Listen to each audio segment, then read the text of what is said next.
सुप्रभातम बच्चों, आज हम विज्ञान विषय के पाठ 6 जैव प्रक्रम के बारे में अध्ययन करेंगे। जैव प्रक्रम जैसे नाम से ही समझ में आ रहा है, जैव मतलब सजीव और प्रक्रम मतलब क्रिया। तो सजीवों के बारे में सजीवों की जितनी भी जैविक क्रियाएं होती हैं, हमें उनके बारे में इस पाठ में अध्ययन करना है। सजीव तथा निर्जीव में अंतर। आपने सजीव तथा निर्जीव में अंतर पहले से ही पढ़ा है, इसका पूर्व ज्ञान भी है आप लोगों को। सजीवों में गति, वृद्धि, सांस लेना, प्रजनन आदि क्रियाएं होती हैं, लेकिन कुछ में वृद्धि नहीं होती या गति नहीं होती। क्या नहीं होती? वृद्धि भी नहीं होती या गति नहीं होती, पर सांस तो लेते हैं, वे भी सजीव होते हैं।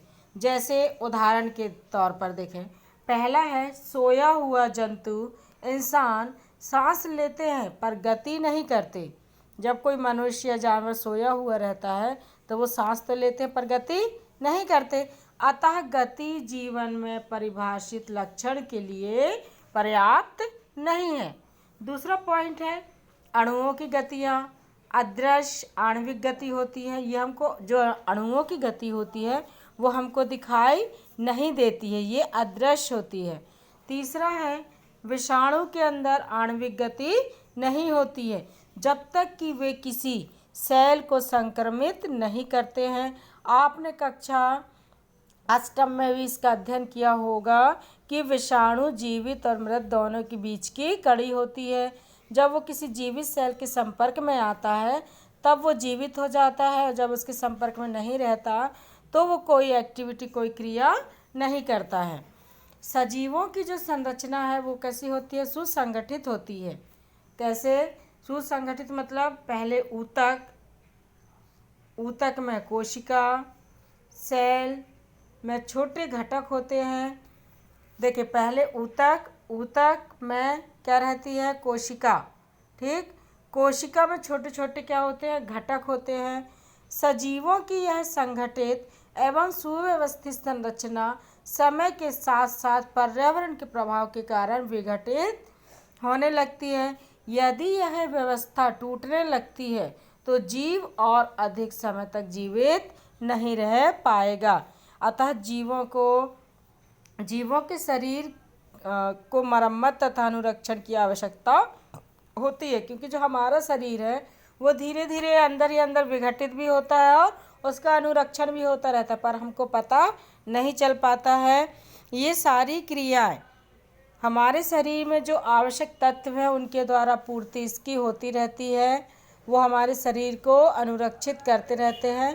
इसका पता हमें नहीं चलता है, पर इसकी पूर्ति करने के लिए हमें क्या करना चाहिए? सही रूप से भोजन करना चाहिए। ये सभी जो संरचनाएं हैं वो अणुओं से बनी रहती हैं, अतः अणुओं को लगातार गतिशील बनाए रखना चाहिए। अब हम देखेंगे जैव प्रक्रम। जैव प्रक्रम क्या है? वे सभी प्रक्रम या क्रियाएं जो सम्मिलित रूप से अनुरक्षण का कार्य करते हैं जैव प्रक्रम कहलाते हैं। फिर से ध्यान से सुनें, वे सभी क्रियाएं जो सम्मिलित रूप से अनुरक्षण का कार्य करते हैं जैव प्रक्रम कहलाते हैं। अनुरक्षण मतलब आपको समझ में आ गया होगा कि हमारे शरीर की स्वयं की रक्षा करना। क्षति तथा टूट फूट रोकने के लिए अनुरक्षण प्रक्रम की आवश्यकता होती है। इसके लिए उन्हें ऊर्जा की आवश्यकता होती है। यह ऊर्जा जीवों को भोजन से प्राप्त होती है, और भोजन ग्रहण करने के प्रक्रम या क्रिया को हम क्या कहते हैं?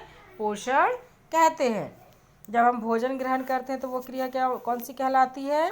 पोषण कहलाती है। पृथ्वी पर जीवन कार्बन आधारित अणुओं पर निर्भर है, अतः अधिकांश खाद्य पदार्थ भी कार्बन आधारित होता है। अब हम देखेंगे, हमने पोषण पढ़ लिया था कि ऊर्जा के स्रोत जिसे हम भोजन कहते हैं तथा इसे बाहर से शरीर के अंदर ग्रहण करते हैं, तो ये क्रिया कौन सी कहलाती है? पोषण कहलाती है। शरीर के बाहर से ऑक्सीजन को ग्रहण करना तथा कोशिकीय आवश्यकता के अनुसार खाद्य स्रोत के विघटन में उसका उपयोग करना क्या कहलाता है?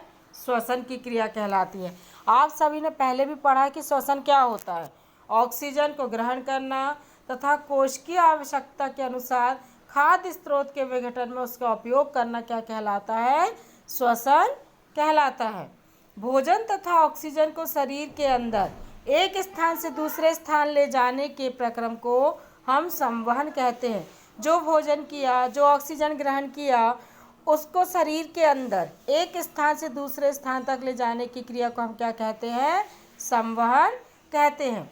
जब रासायनिक अभिक्रियाओं में कार्बन स्रोत तथा ऑक्सीजन के उपयोग से ऊर्जा प्राप्त की जाती है तो अनेक अनुपयोगी एवं हानिकारक अपशिष्ट उत्पाद बनते हैं। इन्हें बाहर निकालना अति आवश्यक होता है। इस क्रिया को हम क्या कहते हैं? उत्सर्जन।